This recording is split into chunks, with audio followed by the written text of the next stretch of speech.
Tes, cek sound. Oke, kembali lagi teman-teman di channel saya. Ya, biasanya kalau dengar kata-kata SEC ya, komunitas kripto nih langsung mikir ya, wah pasti ada FUD nih, FUD baru gitu.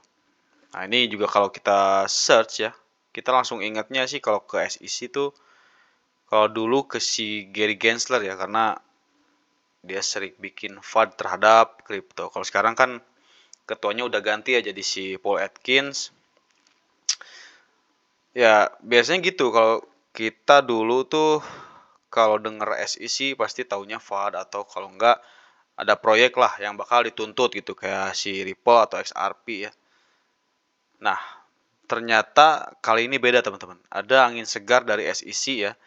Dan ini bisa jadi momentum penting buat ekosistem kripto. Oke, teman-teman, jadi hari ini saya akan bahas satu artikel yang cukup menarik ya. Ini tentang langkah baru dari SEC tentunya di Amerika yang katanya akan siap bikin aturan khusus untuk kripto. Jadi kita bahas bareng-bareng ya. Jadi nah ini adalah salah satu artikelnya, teman-teman. Nah, ini jadi di sini dituliskan bahwa di sini SEC new crypto rulebook could unleash US innovation.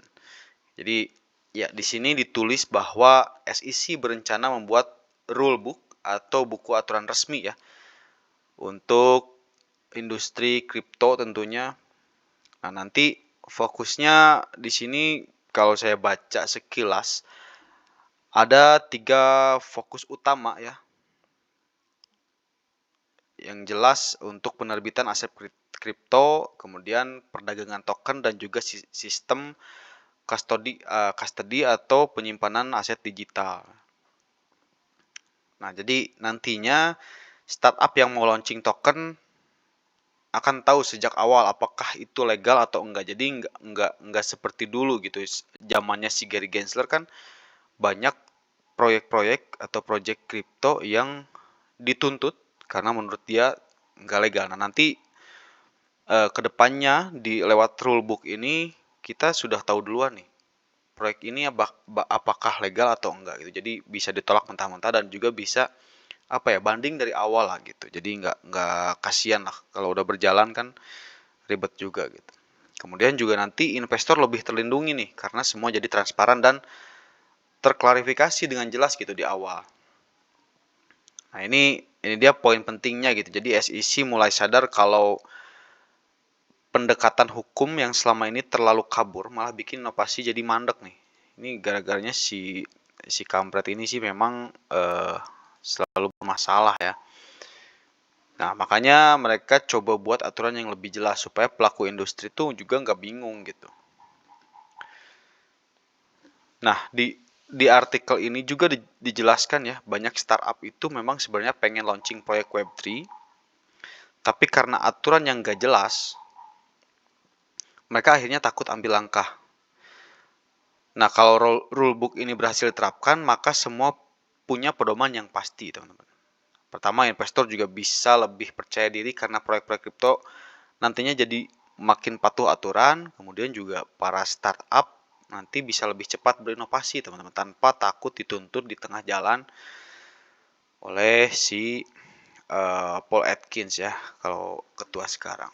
Jadi menurut saya pribadi memang ini langkah positif ya tentunya, karena daripada semua proyek lari ke luar negeri kayak Hong Kong mungkin atau Dubai atau Singapura, lebih baik diberi ruang di dalam negeri mereka sendiri dengan aturan yang jelas. Jadi itu mungkin yang sedang dipikirkan oleh petinggi-petinggi dari SEC, tentunya juga si Paul Atkins ini, karena mungkin dengan penolakan yang sebelumnya terjadi gitu oleh si Gary Gensler, nah proyek ini banyak lari ke luar negeri teman-teman. Jadi itu sayang sekali karena Amerika tuh sebetulnya pusat dari segalanya ya, juga pusat dari kripto gitu. Jangan sampai malah mungkin nantinya Cina yang akan menguasai.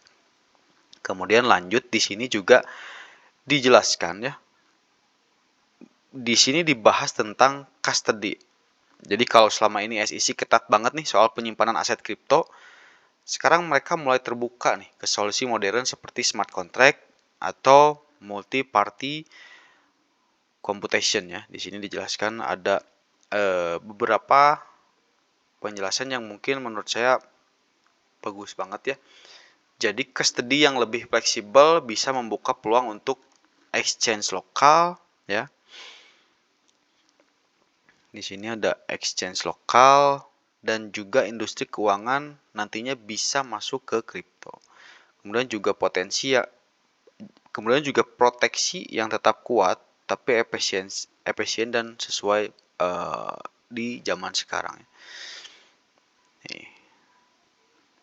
Nah, bayangkan aja teman-teman ya, sistem custody yang aman tapi tetap berbasis blockchain ini bisa mempercepat adopsi institusi besar teman-teman kayak bank atau hedge fund ya untuk masuk ke kripto tanpa melanggar regulasi itu sendiri. Oke, nah di bagian akhir dari artikel ini dijelaskan juga bahwa platform ya exchange seperti Coinbase atau Kraken selama ini terbatas banget karena ketidakpastian hukum. Tapi ke depan menurut mereka ya, mereka akan bisa listing lebih banyak token karena ada pedoman yang jelas dari si SEC itu sendiri. Nih. Ya. Commission Regulation. Investor Protection Atkins view this approach as key to establish the United States as a blockchain and digital finance leader. Jadi nantinya token yang dulunya statusnya bisa kita bilang abu-abu bisa jadi punya jalur resmi sekarang, teman-teman. Kemudian juga untuk exchange, nah ini juga nggak akan takut lagi nih listing token karena memang semuanya sudah ada aturannya. Jadi seperti biasanya kan di listing dulu baru nanti di audit sama si SEC dan biasanya di delisting gitu. Sekarang ya udah, kalau udah listing udah pasti, kalau udah terbentuk proyeknya udah pasti bisa di listing karena sudah masuk rulebook gitu lah. Kurang lebih seperti itu. Jadi kalau ini memang benar-benar terjadi si rulebook ini, market bisa makin ramai teman-teman. Jadi token-token baru bisa listing legal di Amerika Serikat dengan mudah.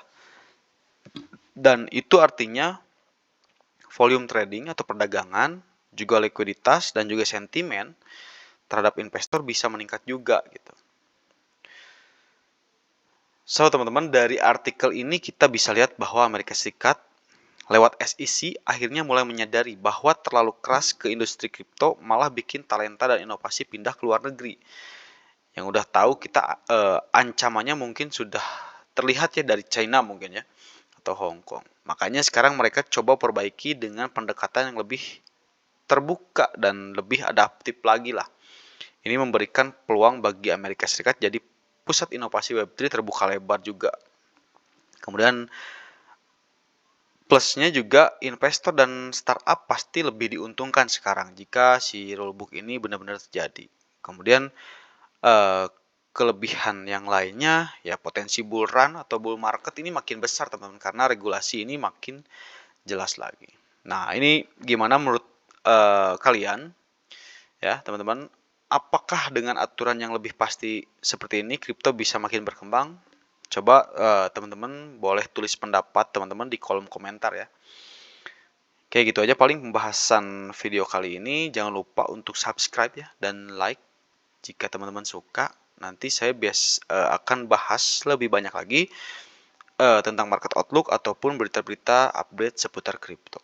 Oke, itu aja paling untuk video kali ini. Sampai jumpa di video selanjutnya. Terima kasih.